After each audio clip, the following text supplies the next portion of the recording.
dusangiye iteka n'ibanga bihebeye Imana bo miryango itandukanye mwaje kudushigikira,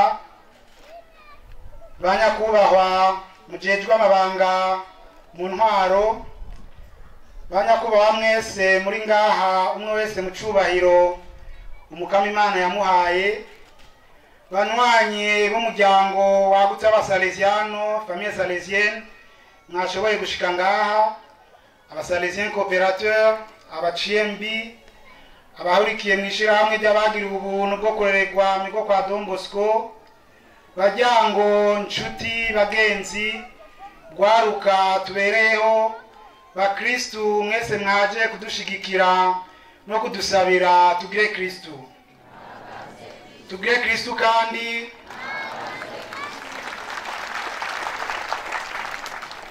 uyu munsi igenekerezo rya 16 z'ukwezi k'umunani umwaka wa 2020 n'umunsi ntibagirwa kuri twebwe, kuko Imana yaduteye iteka yo kutwegereza ameza meranda ngo tube abasuku b'ijambo ry'Imana n'abashikiriza b'amabanga yayo. Turemeza atagukeka kandi n'abatubonye twaruka sinibaza akarobo tuhinyuza ko atari kubera ubutore turusha abandi. Natwe rero turatangara tugatamarirwa mu bandi, mbere ngira no kubarusha, twibaza icyo Imana yo baradushimye tugahebura. N'ubuntu Imana yatugiriye, nimudufashe tuyikomera amashini mundi.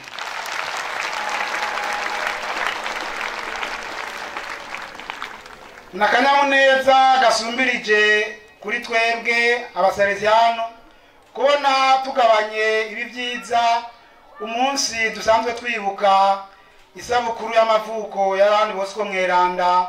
Uyu munsi akaba kwiza imyaka 205, ikaba ari nayo tariki Diakoni Jean Marie na jewe nyene dusanzwe twaragiriye ko indagano zo kwebera Imana dukurikije amakanda ya Don Bosco, umuvyeyi n'umurezi w'ugwaruka. Turashimira Imana kubona yatuzigamye tukagabana ibi byiza uyu munsi, kandi tukabigabanira ngaha.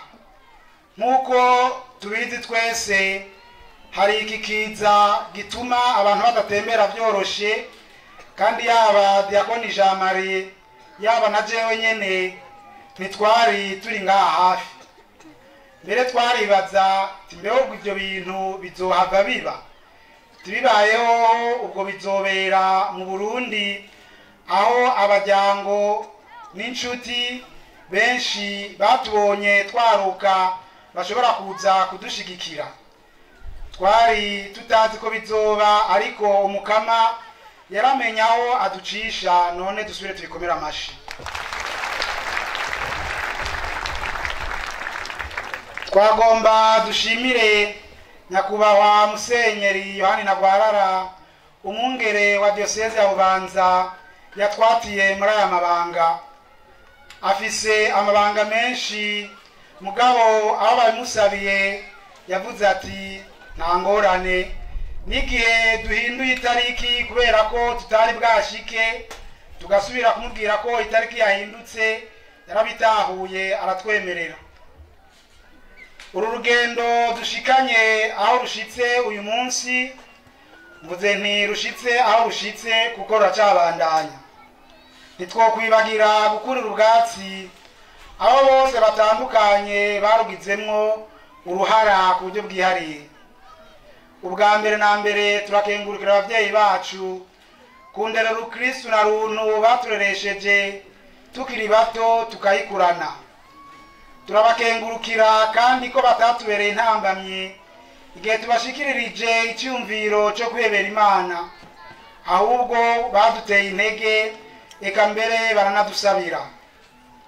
Turashimiye kandi abatureze bose mu mashure y'intango n'ayisumbuye, abamenyeshamana baduteguye kuronka amasakaramentu, iyo ataba ukwitanga na cyane cyane ukwihangana kwabo ntituba turi ico turi uyu munsi.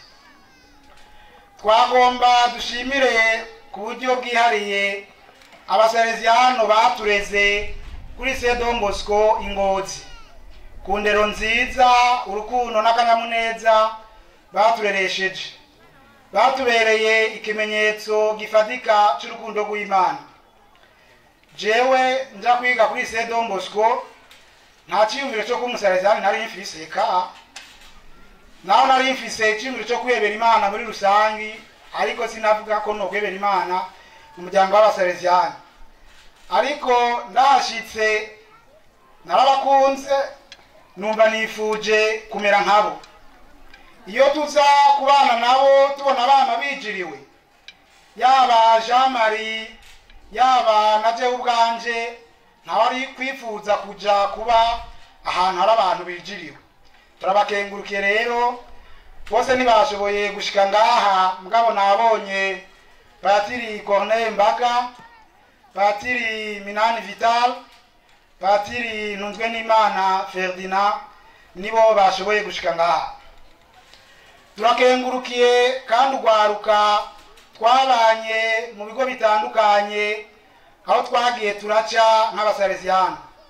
Nuko kumbure batabizi baradufashije kandi batwigisha kwa abasalesiano, baradufasha kandi batwigisha, badukundisha no kwebera Imana. Hari abantu benshi bagiye barambaza nk'abagiye inama ngo mbe wiyumva gute ubwo mushikire ubupatiri wahabiye imyaka 12.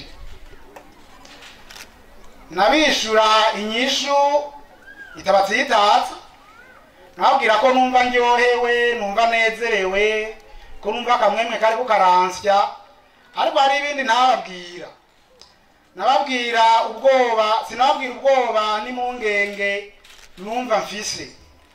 Atari ubwoba n'impungenge biterwa nuko hari ikintu wibaza kibi gishobora kugushikira, aho gukibaza ati burya aya mabanga ngomba ngabane nzoyashobora. Ndiko ndazirikana na cyane cyane ku ijambo Paulo Mweranda yandikiye Timote amubwira ati ntiwanjanjwe ku ngabirano ikubamwo imwe wahabwa kubera ijambo ry'abahanuzi, hamwe abagize inama y'abakurambere bakugaranzurira ko ibiganza. Nkibaza ati ubwo by'ukuri iyo ngabirano sinzohava ndayanjanjwako. Hari umukurambere umuhumure narabibonye nabajije ati burya ko numva ubwoba n'impungenge bw'ibintu nimba ngo birasengeye. Acambwira ati humura, umukama ntatora abashoboye ahubwo ashoboza abatoye. Ni nayo mpamvu rero tubaterereje igisabisho kugira ngo iyo Mana ishoboza abitoye twame tuyorohera, kuko murazi ko atabifata ku nguvu. Twame tugamburuka nka Bikira Maria muri byose tuvuga duti jewe ndumusuku w'umukama, byose nibimbeko nkuko bishatse.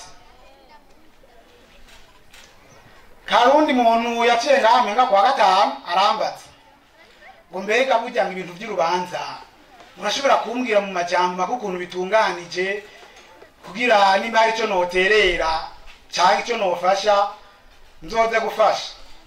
Amwishuye inyishu banaguye mu mazi tuwo kubesha ngo nazi ukuntu bitunganije, icyo nabyo nzi basi, ariko icyo nzi cyo nuko bitunganije.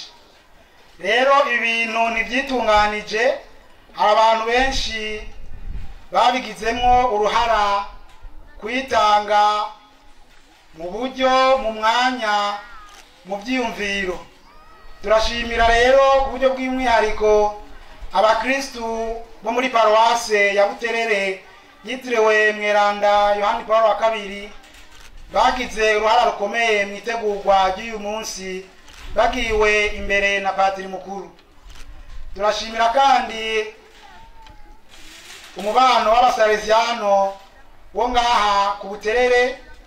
Turashimira n'umubano w'ababikira b'umuvukano w'urukundo bisunga Yohani bisunga bise na Paulo Mweranda nabo bose bagize ico baterera kugira ngo uru rubanza rushoboke. Nagomba rero mperaheze nsubira kubaterereza igisabisho kuko nk'uko nabivuze ibanga biroroshe kurihabwa ariko kurigendera navyo bisaba ubundi ubutwari tutokwishikanako tudashigikiwe n'umukama. Mubandanye rero mudushigikiza igisabisho tugire Kristo. Thank